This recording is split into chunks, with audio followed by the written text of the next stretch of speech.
Time now for the Educated Retirement Show with your host, Jay Kaplan. Jay discusses reverse mortgages and can answer your questions at 951-922-3532. Call lines are open at 951-922-3532. And now here's Jay. And now here is Jay, and also here is Laurie Arteaga.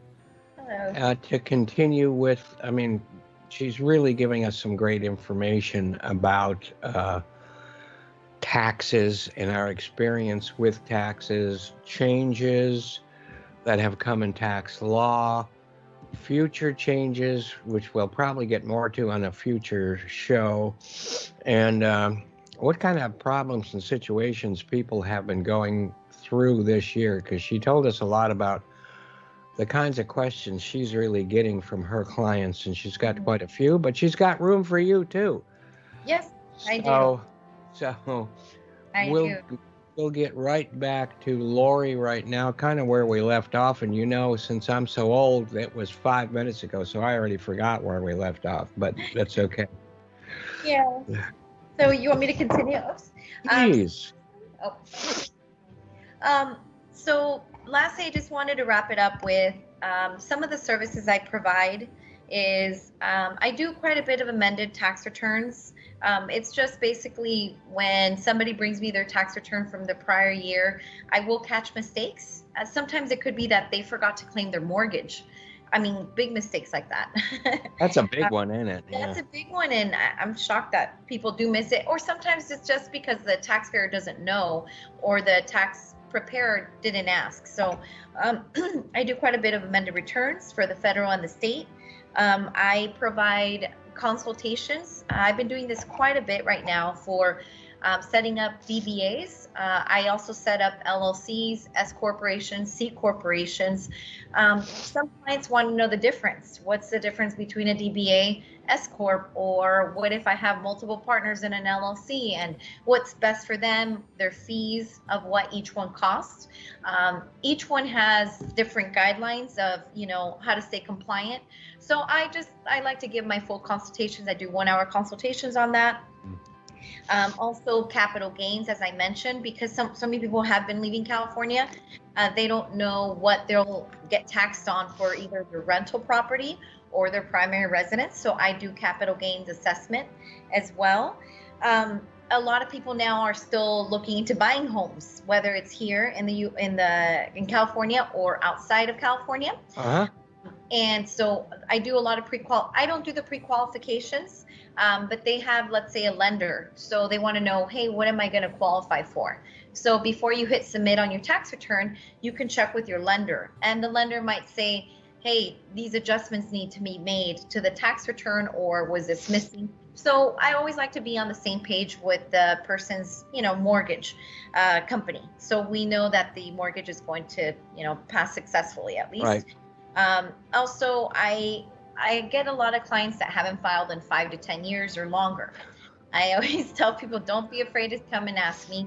It's pretty easy. I get a power of attorney. I obtain all the information, like W-2s, transcripts, whatever it is that I need, and I file all the tax returns. And you're going to be looked at by the IRS much better if you do that, right? And Exactly. I guess if you don't owe anything, you don't have to file. Is that correct? Well, not necessarily. It's only if you're under the income threshold, then you don't have to, like under those standard deduction limits. So let's say you made as a married couple under $25,100, this year. You better be living out of state for that, maybe out of the country. Yeah, exactly. So unless most people do have the filing requirement. Yeah, okay. So, no, but even I always say, why not file? They probably owe you. So it's just better That's to do right. them. And I've done taxes where somebody hadn't filed in 5 to 10 years, and the IRS would have given them $5,000 or $15,000 in all those years, but because they didn't file, they missed that 3-year statute of limitations. And as you know, when you owe them, you'll owe them up to 10 years or longer. But if they owe you, it's only 3 years. So in 3 years, it's over. They're not going to give you your money. So I always tell them, make sure you file, don't wait too long or too many years. But so I do quite a bit of the back taxes. Also, non-collectible status. there's an application you could do. It's called the collection information statement. I do these quite a bit for people that are going through some sort of hardship and they can't afford their monthly payments. Let's say you've been on a monthly payment for $300 for the last 2 years and something happened, whether a medical emergency or whatever it is, and you can no longer pay those $300. There is an application I can take where we let the IRS know, look, there's a temporary hardship right now, or permanent hardship. So for 1 year, the IRS stops collection. It still accumulates interest and penalties, but at least it kind of lets the IRS know, hey, we're Boy, that gives me a good idea about, but that's okay. We'll go. We can talk about that later. Yeah, great Yeah. idea, right? The good thing about the non-collectible status, they won't harass you. They won't keep sending letters because they know what you did. You let them know proactively that you can't have the money right now to pay them. But after the year's up, you could either file another application or you could get on a payment plan that fits your needs at that time. So the other thing is a 10-year statute of limitations. Also find out, because some people say, I need to get on this payment plan. And I'm like, hey, you only have 1 month left or 3 months left. Yeah. And it actually does wipe away. They consider it as a charge off. This is only the IRS. It's for 10 years. The Franchise Tax Board, theirs is 20 years. So, but they can turn it into a judgment and last forever. Yes, absolutely. Unfortunately. Yeah, unfortunately. Well, you know what? If the IRS, for example, makes it into a tax lien on your tax credit or against your home, it's still a 10-year statute. It's 10 years. After that, it does drop off. The Franchise Tax Board, though, however, that's 20 years. So I tell people, this may sound strange to you, but I've had a lot less problems with the Franchise Tax Board than IRS. Really good. That's very, very good. Yeah, I can't say that about everybody. Yeah, I know. I hear real horror stories, and there was one thing where they said I owed them like $53,000, and I proved a bunch of stuff. They sent me a check for $50. Oh, wow. Oh, no, communication is key with both of them. As long as you communicate, the worst thing you could do is hide and not pay them and not communicate, at least to say why you're not paying them, because then they will garnish your wages. They will go into your bank account. They levy. I've had people levied from tens of thousands of dollars sometimes, and they were saving that money for whatever reason, and they will take it. Now, there's still a solution to that. I have helped clients that have been levied, whether it was from their bank account, wage garnishment. I can reverse those. So maybe not 100% for bank levies, but, not an amount, but a portion of it. They can't 100% take everything when you have to pay groceries and necessities. Yeah, but they obviously do that to get your attention. Oh, absolutely. And that does really work. Now, I know you want to get, you've got other business to do. Yep. So before you go bye-bye here, let's hope you're back on the show again soon, but give out all of your contact information one more time. And remember, you may not be worldwide, but you are coast to coast as far as the, you can call, email, whatever, and Laurie can help you no matter where you live in this country. That's correct. Yes, I service all 50 states. My full name's Laurie Arteaga. My company, or our company name, is Elias Income Tax. You can go on eliasincometax.com. Our phone number is 714-773-4000. You can ask for Elias or myself. My cell phone number is 714-457-6350. Again, 714-457-6350. And I do answer my calls, or at least I get back to you. Right. I'm not available. So yeah, thank you again, Jay, for having me. It was definitely a pleasure. Can you hold on for just 2 more minutes, and I will, because Laurie specializes in 2 of the worst things on earth. One is taxes, and the other is horror movies. So, there has not been a whole lot of those lately. We were discussing A Quiet Place and Wrong Turn and a few things like that. Mandy, which I thought was a masterpiece in a way. Yeah. And Color Out of Space also with Nicolas Cage. But I know I wanted to bring up H.P. Lovecraft, and I got to get you some, this is my favorite horror what do you call it, author. Mm. And there is this thing called the Cthulhu mythos that Uh-huh. has really, let me read you from the Dunwich Horror, which has been made into a film about 18 times, and none of them very good. But Okay. I wish there were one. Anyway, this is, and of course, these are mountain hill people, so they don't speak much better than I do. But this is how Lovecraft describes Cthulhu and Okay. the old ones on this planet. What else had the old ones? Oh man, there. Anyway, I'm going to talk about some movies later about the old ones. But in any case, this is how he describes it. And I quote: "Octopus, centipede, spider kind of thing, but they was a half-shaped man's face on top of it. Only it was yards and yards across." Mm. So that's one of the great things. This is just one of the many, many books of short stories. This one includes At the Mountains of Madness. I do like music, so I don't know if you can see that picture. I love that picture there Yeah. Uh-huh. on the Is front that of there. an alien? Or No, he doesn't get into aliens too much, just the old ones that have been on Earth for, millions of years before we were. So, anyway, with that, I will let you go and thank you so much. It's been a real, real pleasure. yes, And I'm sure it's been a real pleasure and eye opener for our listeners too. mm-hmm. So until I see or talk to you next time, which hopefully won't be that long, Yeah. take care of yourself very much, okay? All right. And Thank you so thank you much, Jay, so again. much. Thank you for the opportunity. Take care, Jay. Okay. Uh-huh. Bye-bye. Bye-bye. So while Laurie is going away, I'm going to tell you that we're going to catch up right now here on the Mighty Met, Educated Retirement. I'm going to put my mouth at high speed. I'm going to finish the birthdays for last week, okay? So for last week, George Sanders, 1906 to 1972. And George was a British film and television actor, singer, which I didn't know, and music composer, which I didn't know. Sanders was born in St. Petersburg and grew up in Great Britain. He attended an independent boys' school and went on to technical college, which he studied textile research. He worked at an advertising agency where he was encouraged by fellow employee actress Greer Garson. I got to put that in gear here. Because I guess she was studying some textile stuff too, to take up an acting career, which he did. In the 30s, he performed regularly on the British stage and traveled to New York to appear on Broadway.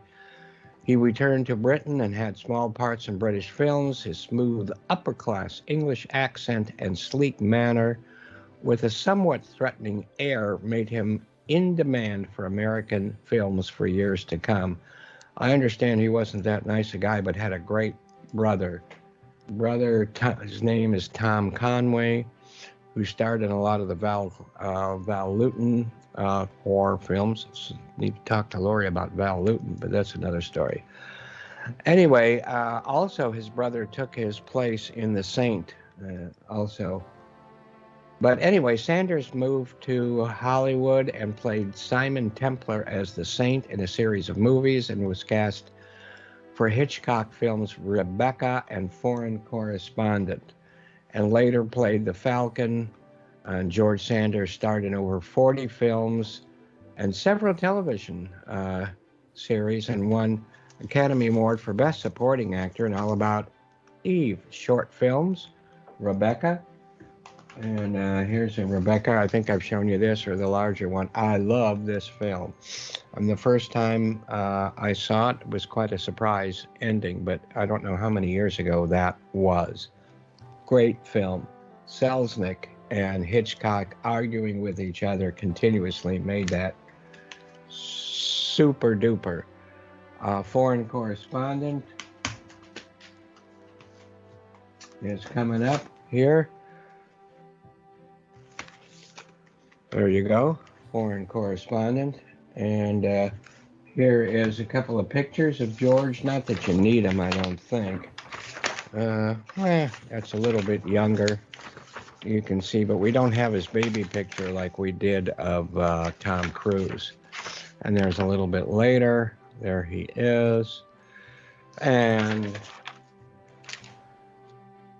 foreign correspondent was also Hitchcock. Picture of Dorian Gray, directed by Albert Lewin. And here we go.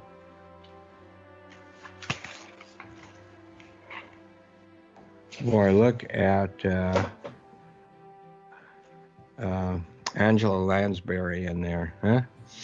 I think it's just a movie that she sings Yellow Bird about 10 times. It drives me nuts. Anyway, All About Eve, 1956, directed by Joseph L. Mankiewicz, who also did Cleopatra, Guys and Dolls, The Quiet American, co-starring Bette Davis and Baxter, From the Earth to the Moon. And now, is this the one where the guy said, oith? No, oith? that was Destination. Destination Moon, where the guy said, oith. Okay.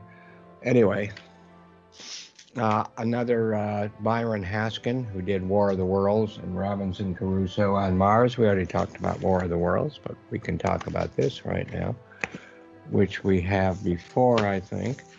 And there we go. Okay. Village of the Damned, directed by Wolf Rilla, R-I-L-L-A, Rilla, co-starring Barbara Shelley. Okay, now that's got a few more things. I love this movie, and as you know, Carpenter made a remake. Again, I don't like the Carpenter remakes as well as the originals, but so be it.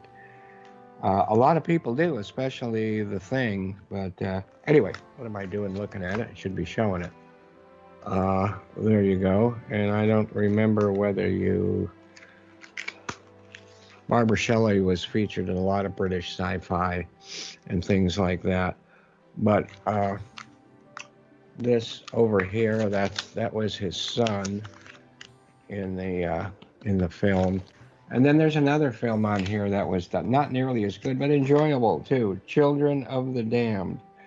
And that's with a group of children with a lot of different nationalities. So be it. So here is the Carpenter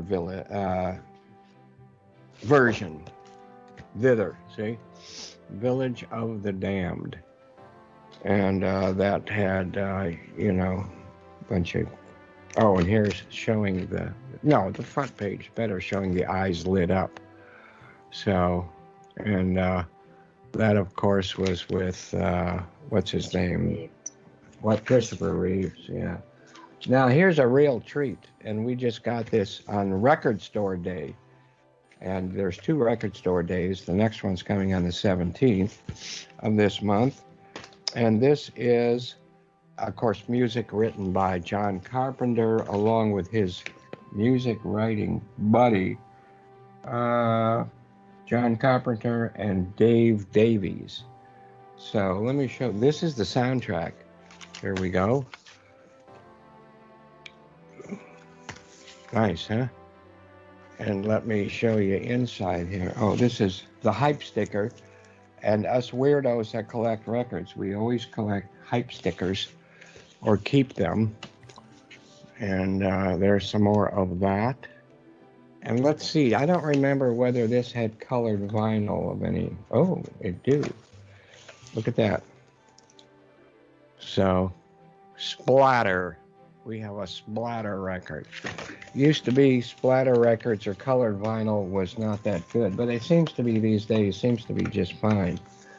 So let me throw that over back at you. What is this? Village of the Damned.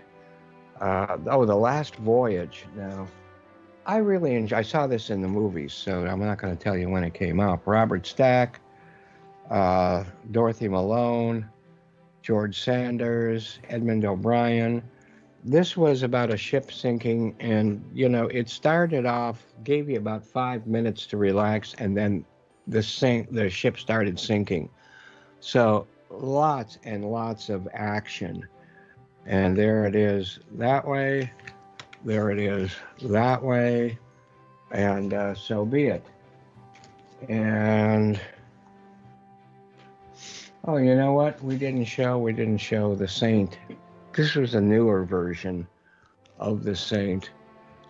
This was with what's his Val name? Kilmer. Val Kilmer, who has some health problems right now, but I understand he seems to be doing okay right now. But yeah, I really, really, the last voyage was really, I liked it a lot. And from that, we go to Tom Hanks. And let's see, how much stuff do we have here?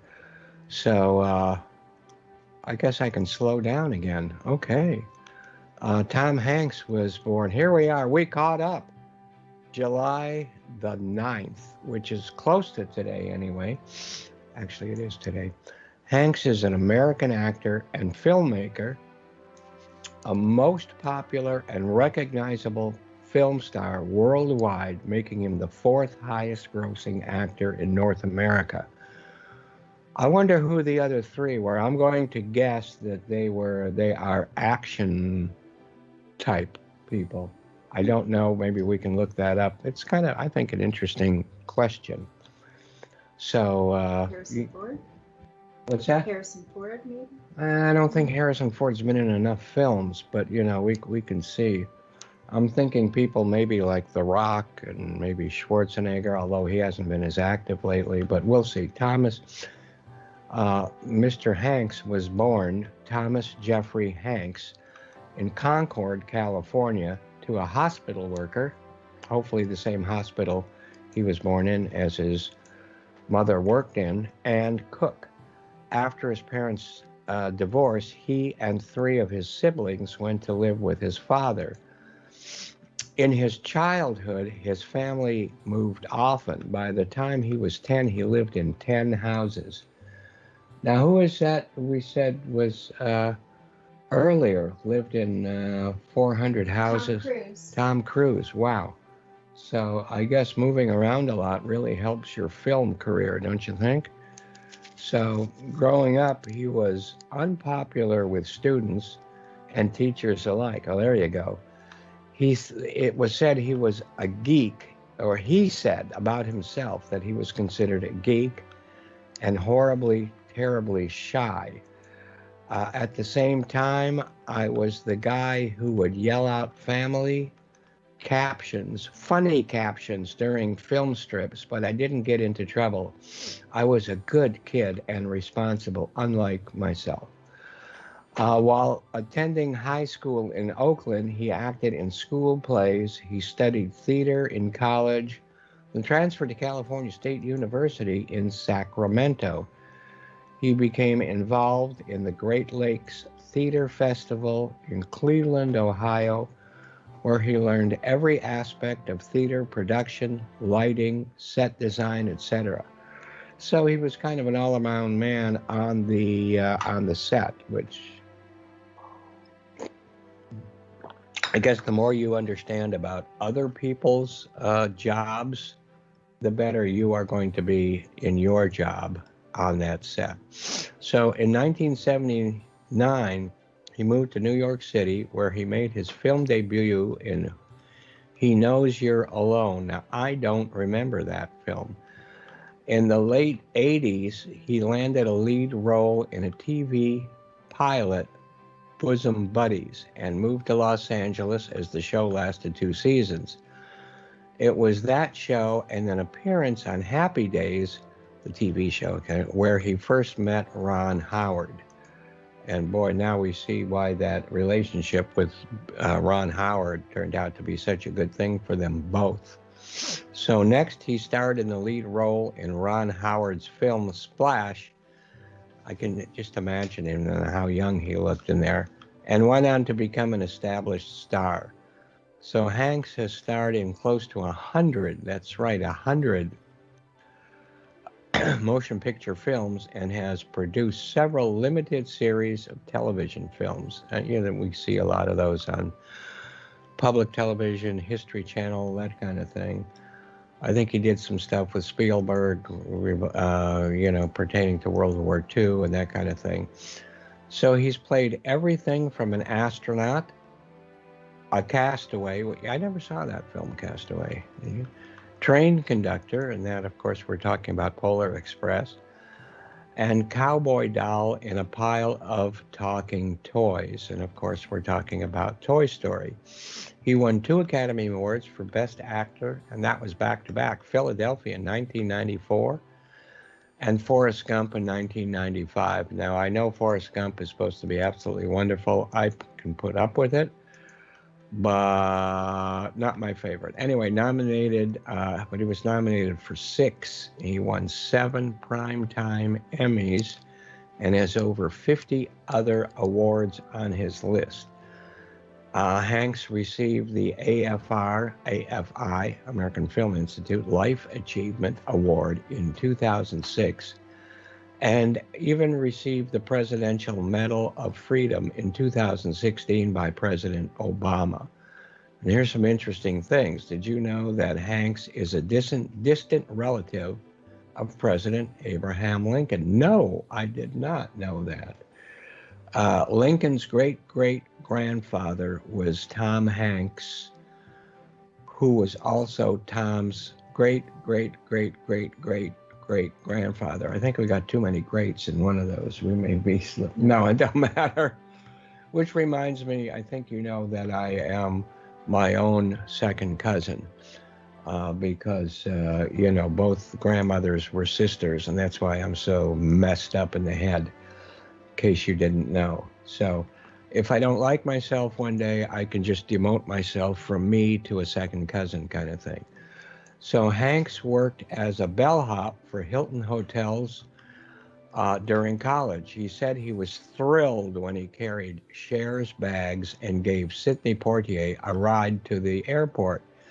He also sold popcorn and peanuts at the Oakland Coliseum. Hanks is a typewriter collector with 250 in the collection and all in perfect working order. I think you are familiar with my typewriter, my pride and joy here. And, I got that mostly because I had seen Naked Lunch with the talking and fighting and monstrous typewriters.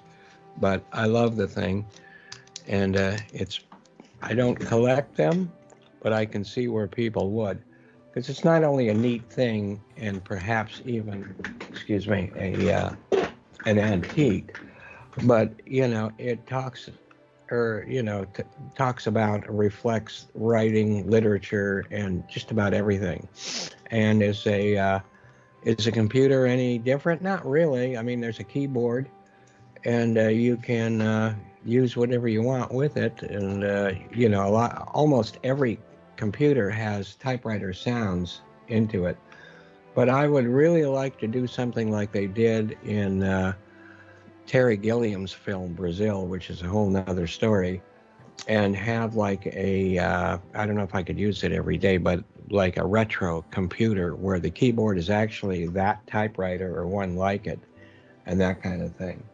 Now, we've been showing some baby pictures, and I'm going to do that right now. There he is, Tom Hanks, as you would expect, a kid. He was supposed to be Gorky and all that good stuff. Well, there you go. Now this, a little bit later. At this age, I had an afro, so my hair went up. His is going out in all directions. But you can kind of tell from the era that he was a part of it. Nice bow tie, though, right? Yeah.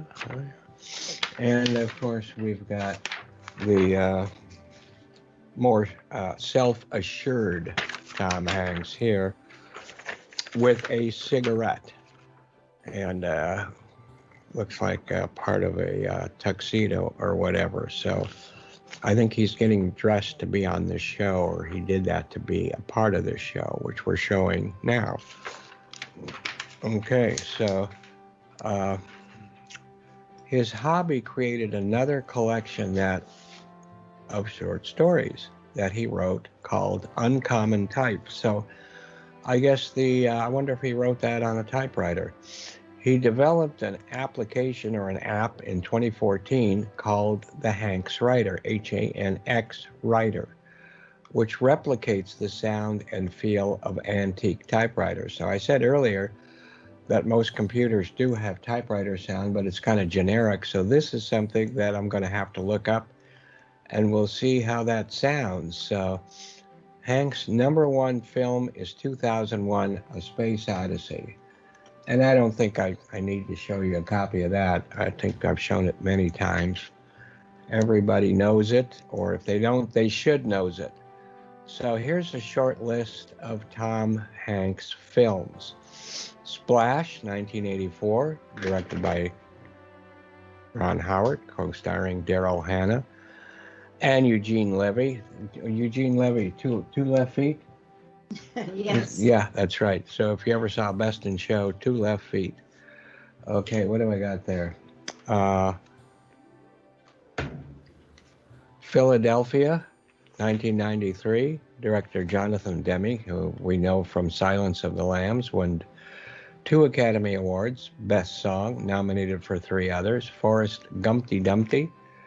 And here is Your Box of Chocolates. Besides, I'm just doing some reading while you're watching. I'd rather just eat all the box of chocolate, not worry about which one I get, but, so be it. That was Robert Zemeckis' film, and I do like Zemeckis quite a bit. And so did Spielberg. Remember that 1942 film that Spielberg did with John Belushi? I mean, it was good, but it wasn't that good.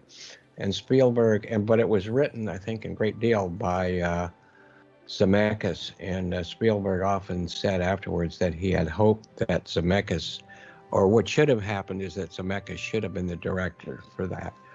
Apollo 13 in 1995 takes us back to director Ron Howard. And, this was a great film. It really was.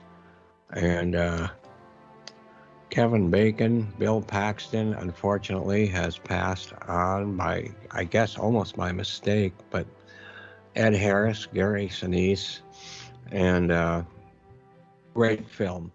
Of course, I want to compare that often to The Right Stuff. And to me, The Right Stuff has a lot of symbolic mysticism and things that this film doesn't, but they're both very good. They both work in different ways.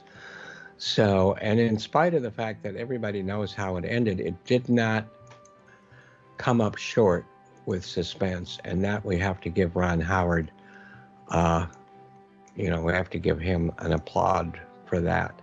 So that film won 2 Academy Awards, Best Sound, Best Editing, nominated for 7 other Academy Awards. Toy Story, which, I'm sorry, I got the stuff kind of back there.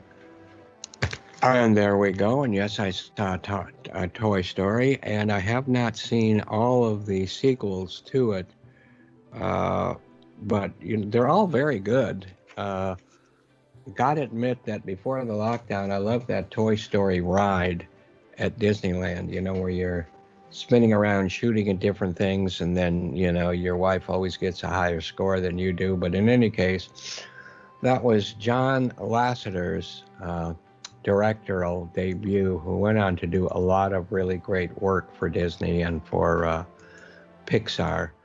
And the film won 1 Academy Award, Special Achievement Award to Director, nominated for 3 other Oscars. Then there was Saving Private Ryan, which I got around here somewhere, but don't exactly. 1998, director Steven Spielberg film that won 5 Academy Awards and nominated for 6 other Academy Awards. Lots of realism in there, so get ready and fasten your seatbelt if you're going to watch Saving Private Ryan, especially the first half hour. Polar Express. And let's see, This this is actually a 3D version. Well, it's both versions. But the 3D version with the two color glasses, we've got the glasses in here, and I enjoy it in that silly 3D. Now moving it back and forth, and I don't know whether you can see that how it moves. It's a three-dimensional picture. And there's the back showing what you get in the way of your 3D glasses. And I sure wish that 3D had continued, especially for home, having televisions at home. I just don't understand why they didn't. There were different, I guess, different varieties, and there was arguments between Sony and this other companies, but that happened with just about everything, DVDs and everything, and it just anyway. That's for another show. Maybe we can get somebody on that can tell us that. The Lady Killers, 2004, directed by the Coen brothers, and the original film, of course, was starred Alec Guinness and Peter Sellers, which was Sellers' first major film that came from Ealing. This was, pretty sure this was from Ealing Studios. Herbert Lom. This is amazing. Especially with Alec Guinness, and when he shows up at the front door and the bird with the feathers that pop up, and it just amazing. Now, what did I think of this film? I thought it was good. I enjoyed it. And I remember we saw this with some friends of my son's up in Idlewild, and they had a bunch of older people. You know what older people are like. They were very upset because there were cuss words in it. But it was very, very good. The Da Vinci Code 2006, which we've got here. Again, this having to do with Ron Howard. These films make a lot of money. They don't get the highest review. I thought it was very well done. And I thought that, that our man, Tom Hanks did a really good job. And she, what's her name here, was also a surprisingly good job. And the only reason it's surprising is because she's in so many lighter type films that this did really well. And we're going to follow that up with Angels and Demons. And then there's a third one. Do you remember, Mr. Director, what the third one was called? Inferno, that's right, which I don't have. But, these are good films. Angels and Demons, saw it in the theater. Yeah. That was good too. That was definitely good. No, not so good. And so Charlie Wilson's War, which I thought was really good, directed by Mike Nichols, which I forgot about that, co-starred Philip Seymour Hoffman, unfortunately gone. And the film was nominated for just one Academy Award, but, I thought there should have been more. Cloud Atlas in 2012, directed by the Wachowskis brothers and Tom Tykwer, Tykwer. Now, what did I think of this movie? I loved it. It's a bit long, a bit complicated, perhaps. I don't know why it didn't take off and it did not get good reviews. I am giving it a good review, and I am going to recommend it. If you can't watch it in one setting, watch it in two or three. But, to me, this was really, really good, where it took the soul of one people, went into other ages, hundreds of years in the future, hundreds of years in the past. I loved it. I thought it was really good. So anyway, Bridge of Spies, I thought was fantastic. Do we have it? Not really here right now. Another Spielberg film, and that one won Academy Award for Best Supporting Actor, whose name I forgot. But he's very, very good. And he's been in a bunch of other films, even though... Yes, Spielberg did good. And then there was The Post, the Washington Post, which I thought was another absolutely wonderful Spielberg film. So when Spielberg doesn't do these huge blockbusters, there's still some great stuff that comes out. So, and that co-starred Meryl Streep, and the film was nominated for 2 Academy Awards. Now, also coming into the here and now, we've got Vince Edwards, born tomorrow, July 9th. No, that's today. I don't want to get there too quick. He came to us in 1928 and he left us in 1996. So Vince Edwards was an American actor, director, and singer best known for his portrayal of TV's Dr. Ben Casey. And let's have some pictures. Any and all. Just okay. There he is as Ben Casey. And having just had surgery not that long ago myself, I just don't like that point of view too much. But there it is. And because that's the last thing you see before things go blank. There he is looking at a microscope as if he'd know what he's looking at, right? And believe it or not, this is also him. And this was for a film that he starred in about a certain bodybuilder. Mr. Universe. Mr. Universe, which of course I don't remember, but there he is anyway. And we got a couple more. We're going to show the 2 doctors. There they are. And we've got Ben Casey and Dr. Kildare. And Dr. Kildare, as you remember, I waited on at a place called Rebecca's in Beverly Hills back zillions of years ago. And a fairly expensive lunch, and of course he left me a 50-cent tip. I don't know how many times I need to say that. It's not that important, but it is kind of funny. Okay, so why is that here? That's a movie that he was in, Richard Chamberlain. Yeah, well, Richard Chamberlain, Serious. we're not really talking about. No, But I know. here's Peter Weir's film, The Last Wave. Great, great film, directed by Peter Weir, who also did Picnic at Hanging Rock, I think, and a bunch of other things. Did he do Master and Commander, I think, also? I think so. We've got, anyway, find this, look at it. It's really, really good. It's got weird special effects sounds and things too, but it's really, really good. So you get into the, dreamland of the Aborigines from Australia and other things that you may not have known. This is a Criterion one. And before we go, Maneater was a film he was also intimately involved in. I think he wrote and directed. There is, we'll talk about that here in a minute because we got just a few minutes left.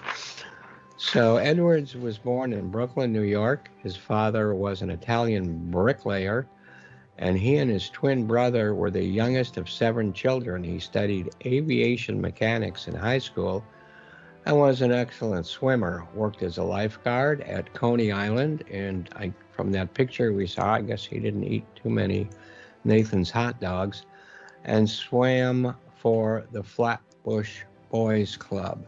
He studied acting at the American Academy of Dramatic Arts. His classmates included Anne Bancroft, John Cassavetes, and Grace Kelly.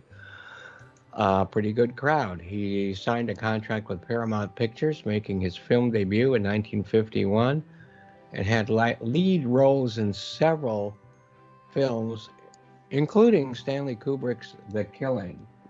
So, first of all, since this is on top of the list, how many times have I shown you this? I don't know, but I don't care. I love showing it. There it is. Vince Edwards sings. Now, I don't remember what his voice sounded like. Can't tell you.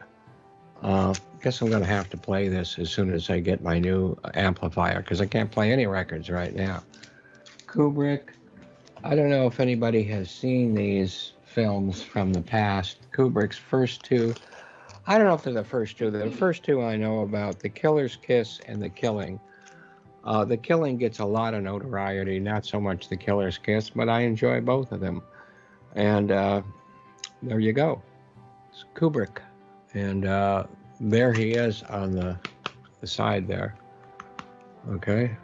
So Kubrick, and of course Kubrick started with this and ended with Eyes Wide Shut, which we spoke about. I'm going to move these things closer to me so I can get them. Here is a little bit of Ben Casey, in case you want some real literature. I don't know whether this was written on Tom Hanks' typewriter or not, but so be it. Vincent reached stardom once he took the role of Dr. Ben Casey on the medical drama TV series, which ran from 61 to 66 on ABC.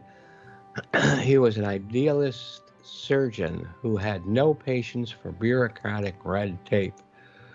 So he was discovered by Bing Crosby, believe it or not, whose production company made Ben Casey. The show's opening lines, man, woman, birth, death, infinity, became a pop culture mantra.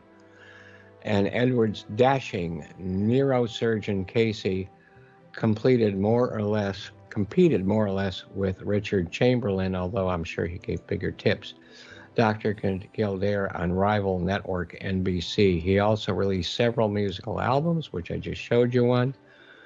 And he had a pleasant tenor, light voice.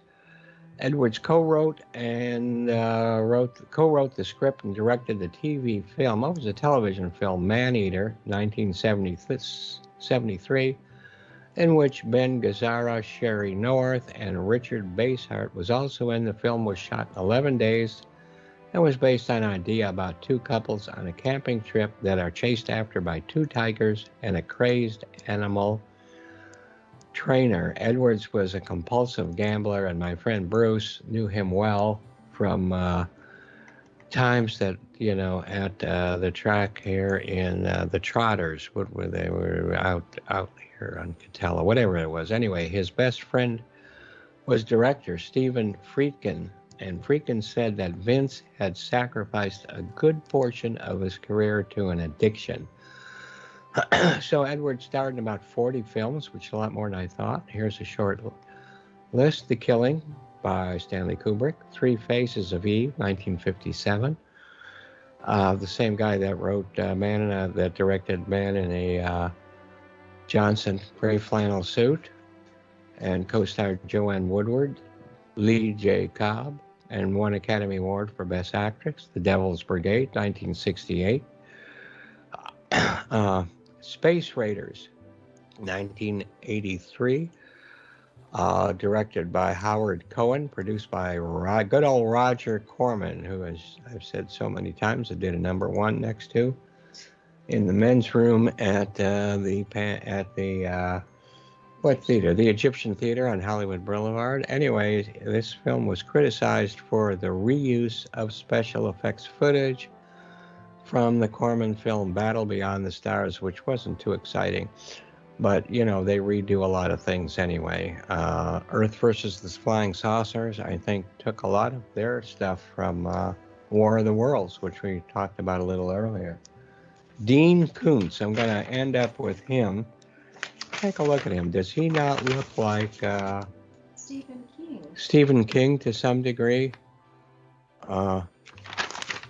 They're both great writers. When it comes to horror, I'm going to go with H.P. Lovecraft, but, anyway, maybe this is the look that it takes to be able to write horror stories.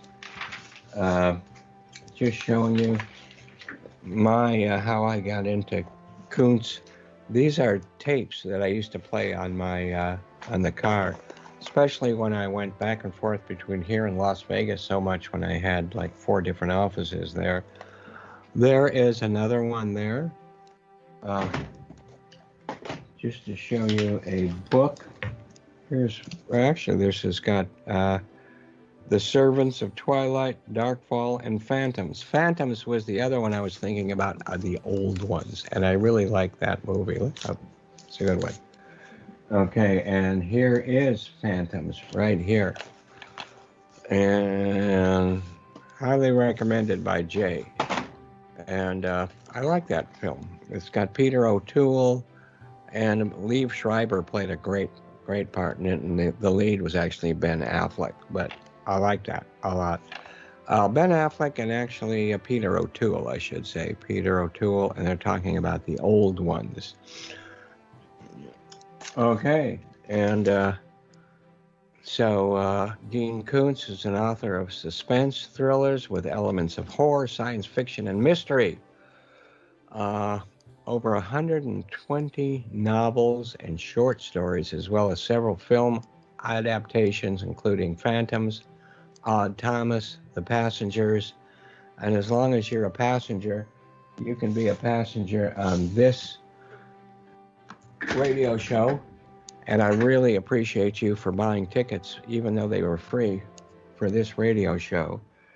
And again, this is the Educated Retirement here on KMET, wrapping up for this Friday, July the 9th. Can you believe it's July the 9th already?